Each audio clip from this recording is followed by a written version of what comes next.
3, 2, 1. Ready na. Ilaw na. Sa Christmas tree nila, mas mataas pa sa isang building. Ayan, buhay na Christmas tree. Ayan, napakataas. Super. Tignan siya dito sa baba. Parang maliit lang natin, pero napakataas po niyan. Mahigit siguro walong palapag na bahay, isang building. Ang taas na yan. At ang kagandahan sa kanyang Christmas tree ay buhay na buhay po yan. Totoong Christmas tree yan. Hindi siya magsama at ating panurin.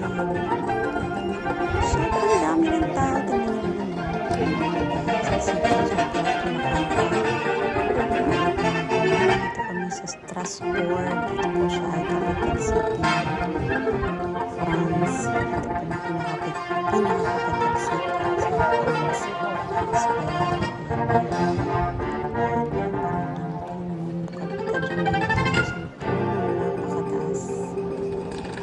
ganito lang ang Pasko dito sa Europa.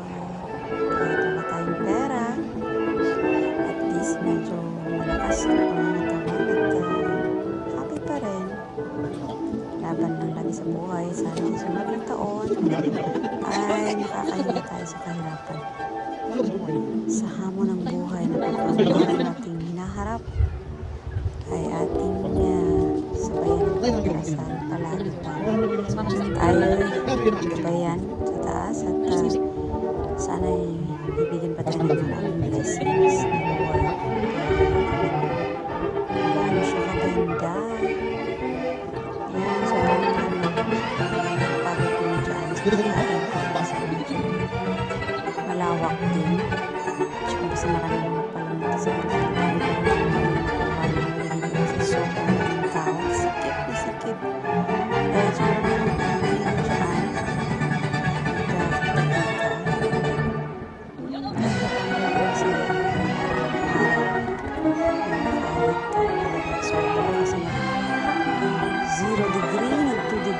akala namin mag-snow, pero sobrang lamig, hindi naman natuloy. Sobrang lamig, grabe.